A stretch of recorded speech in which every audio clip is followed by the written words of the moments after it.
Hello বন্ধুরা, কেমন আছো তোমরা সবাই? আশা করি তোমরা সবাই খুব ভালো আছো আর আমিও ভীষণ ভালো আছি। তো আমাদের নবদ্বীপের রাস কমপ্লিট হয়ে গেছে, এবার হচ্ছে কার্নিভাল। তো কার্নিভালে গিয়েছিলাম, ভাবলাম তোমাদের সামনে একটু ভিডিও শেয়ার করি, তাই যতটুকুনি পেরেছি চেষ্টা করেছি।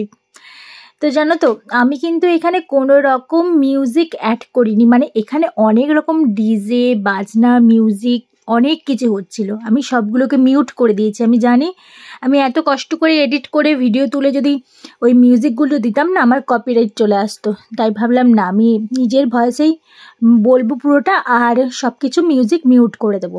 কিন্তু খুব সুন্দর সুন্দর মিউজিক হচ্ছিল, তাই ভিডিওতে তো যদি কপিরাইট চলে আসে, তাই ভাবলাম যে না।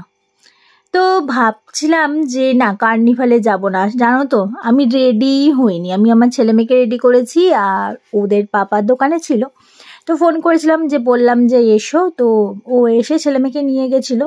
তো বললো তুমি রেডি হওনি কেন? বললাম আমার যাওয়ার একদম ইচ্ছে নেই। রাশের 4-5টা দিন এত আনন্দ করেছি, এত বান্ধবীদের সাথে নাচানাচি করছি, তো তোমাদের সাথে ভিডিও শেয়ার করেছি, তো আর শরীরে দিচ্ছে না, ক্লান্তি হয়ে গেছি। আর তাছাড়া সব থেকে বড় কথা, মানে রাসের কার্নিভালের 2 দিন পর থেকে আমার মেয়ে ছেলের পরীক্ষা আরম্ভ। আমার একদম যাওয়ার ইচ্ছে ছিল না, ভাবছিলাম ওদেরকে বাড়িতে বসে পড়াবো।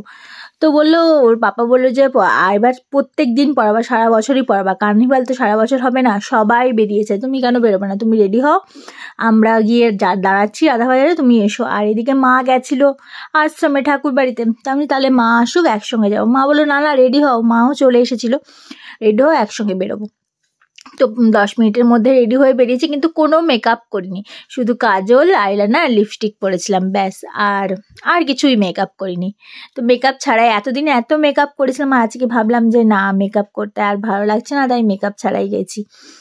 তো দেখো, প্রচণ্ড ভিড়, ভিড়ের মানে কোনো কি বলবো, কোনো সীমা নেই। মনে হয় যেন নবদ্বীপের সব মানুষজন কার্নিভাল দেখতে এসেছে, এমনকি নবদ্বীপের বাইরের থেকেও এসেছে। সব থেকে এই থিমটা, মানে মা দুর্গা মহিষমর্দিনী, আমার কাছে তো ভীষণ ভালো লেগেছে। আর সব থেকে ভালো লেগেছে গণেশটা অসাধারণ ছিল।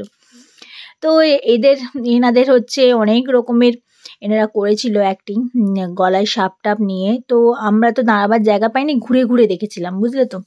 তাই ঘুরে ঘুরে দেখার পরে, মানে এক একটা জায়গায় যেখানে স্টেজ বা মোড়ের মাথাতে এরা খেলা দেখিয়েছিল, সাপ গলায় নিয়ে দেখাচ্ছিল, ওগুলো আমরা তো আর মোড়ের মাথায় দাঁড়াইনি বা স্টেজের সামনেও দাঁড়াইনি, আমরা যেহেতু ঘুরে ঘুরে দেখছিলাম, একটু ভালো করে দাঁড়াবার জায়গাও পাইনি, সেই কারণে তোমাদের সামনে আর তুলে ধরা হয়নি। যতটুকুনি পেরেছি চেষ্টা করেছি।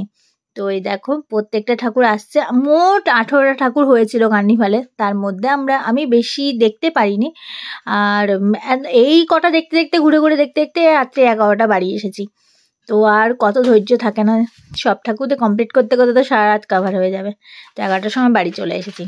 এই দেখো বন্ধুরা, প্রত্যেকটা মানে এত সুন্দর সুন্দর থিমগুলো করেছিল, আর এত সুন্দর সুন্দর সাজিয়েছিল, মানে সত্যি যেমন মা দুর্গা বলো মহিষমর্দিনী বলো, যেমন সুন্দর লাগছিল, আর সবাইকে ভীষণ ভালো লাগছিল। তো তোমরাও কিন্তু পরের বছর রাসে চলে এসো, যারা রাস দেখনি নবদ্বীপে, দেখলে না আর যেতে ইচ্ছা করবে না, তখন মনে হবে না প্রতি বছরই রাস দেখতে আসি। তো এই দেখো, লাইটিংগুলো দারুণ করেছিল, অসাধারণ করেছিল। তো রাসের মধ্যে অবশ্যই কিন্তু তোমরা পরের বছর এসো, রাস দেখে যেও, ঘুরে যেও। আর বিশেষ করে আমাদের কিন্তু এখানে কার্নিভালটা দারুণ হয়, জানো তো। আমার মাসি শাশুড়ি আর মামা শ্বশুরে সব মেয়েরা, মানে ননদরা, মাসি শাশুড়ি ননদ, তারা এত রাসের থেকে কার্নিভাল একবার দেখেছিল, এত পছন্দ করেছে তারা ভেবেছিল কার্নিভালে আসবে, তো কিছু বিশেষ কারণবশত আসতে পারেনি। তাদের বলে তাদের ওখানেও যখন ওখানে কার্নিভাল হয় না, তারা ওই কার্নিভালটা পছন্দ করে না, আমাদের নবদ্বীপে কার্নিভালটা বলে দারুণ সুন্দর হয়। তো দেখো, এই রাধাকৃষ্ণটা আমার কাছে তো ভীষণ ভালো লেগেছে, তাই তোমাদের সামনে একটু শেয়ার করলাম। তো কিন্তু এখন বাড়ি ফেরার পালা আর কি, চলে এসেছি রাধাবাজারের কাছাকাছি হাঁটতে হাঁটতে। তো আজকে ভিডিওটা এখানে শেষ করছি, তোমরা কিন্তু অবশ্যই দেখো, তোমাদের খুব ভালো লাগবে।